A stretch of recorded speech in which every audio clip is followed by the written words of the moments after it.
Hi, I'm Raaf and I'm so happy that you're here.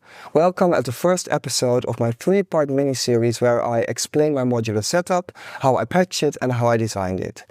It's a video actually quite a lot of you requested here on YouTube as well as on Instagram, and at first I wanted it to be one video, but I started filming and it turned out to be such a deep dive. I had so much content that I thought it would work better as a three-part mini-series. My current modular setup consists out of 5 sections: the texture bed, the quartet, the utility section, the effect section, and my soloist. And every episode I will cover 1 or 2 of those sections.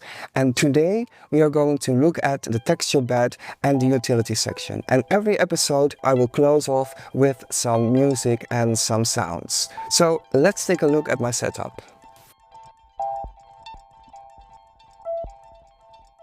This texture and atmosphere section is really the world where my music lives in, like the landscape. So where my quartet is the engine that brings rhythm, harmony and movement, this section creates the environment around it. And that environment could be like a sea with water and waves, or a dense forest, or a misty landscape. It's like the spice in a meal. It defines the atmosphere and the character of everything that happens inside of it.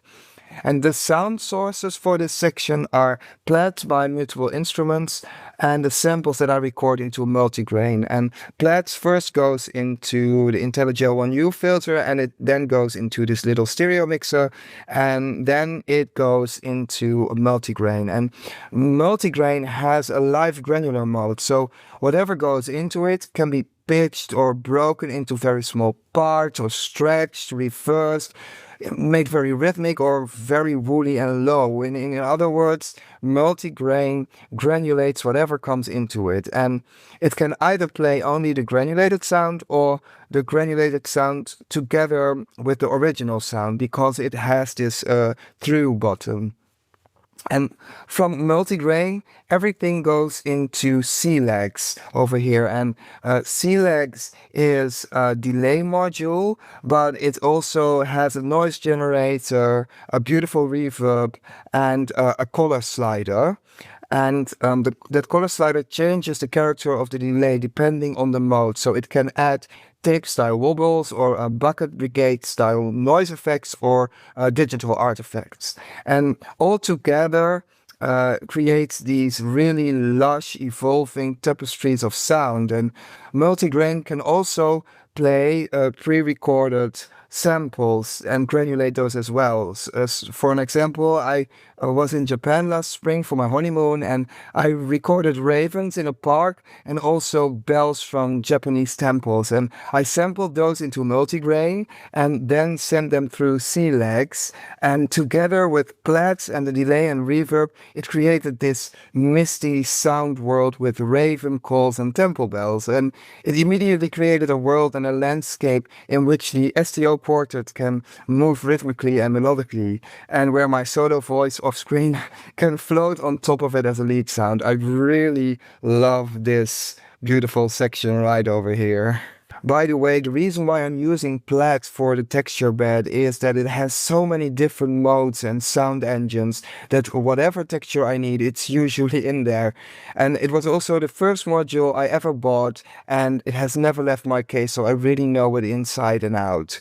So let's patch up the texture section and listen how it sounds.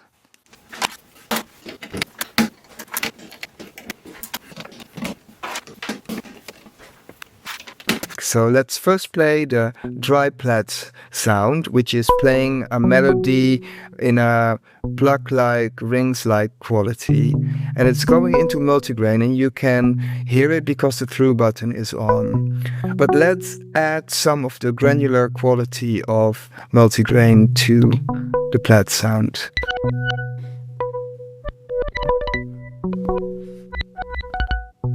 It's already really lovely, but I do want to add Sealegs to this, so let's open up Sealegs.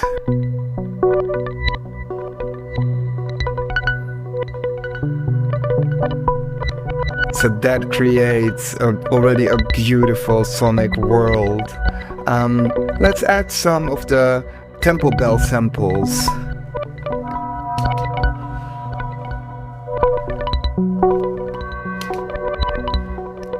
some color.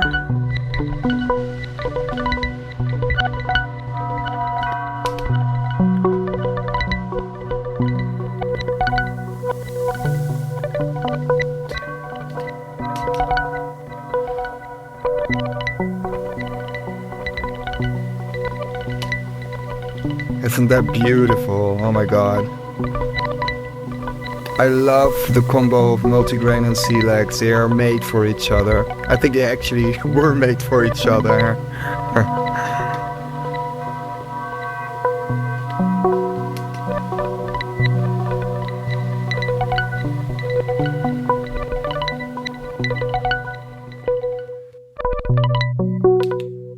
So that was my explanation of the texture bed, and I love it so much. It brings so much depth to my music, and I can play with it for hours. And by the way, Multigrain is such a deep and complex module. If you would like me to do a video about it and explain to you how I patch it and how I use it more in depth, please let me know in the comments. But for now, let's move on to the next section of my setup, which is the utility section. And what I'd like to point out about utility modules is that they seem boring at first, but they are actually the modules that make your system come alive. So let's have a look. I've changed the camera point of view a little bit so you can see my sequencer section. At the heart of this system is the Hermod Plus by Scorp Instruments, and they call it a modular brain, and it truly is. It powers my entire system and stores all my compositions, structures and songs. And the Hermod Plus can also convert MIDI into CV and CV back into MIDI flawlessly. And connected to it is a second sequencer, and yes, it's a bit extra and it's absolutely luxurious. It's the Oxy One Mark II, which could serve as a main sequencer on its own. But this is my instrument for live performance and improvisation.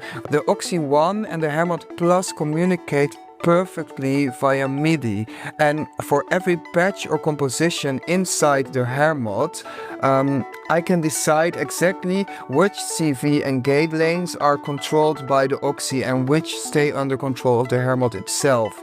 And that combination has become a real game changer in my live performances. I can play pre-written intricate structures and improvise freely on top of them at the same time. If the Hermod is the brain, then my utility modules are the nervous system. They transport, shape and regulate all the information throughout the entire case.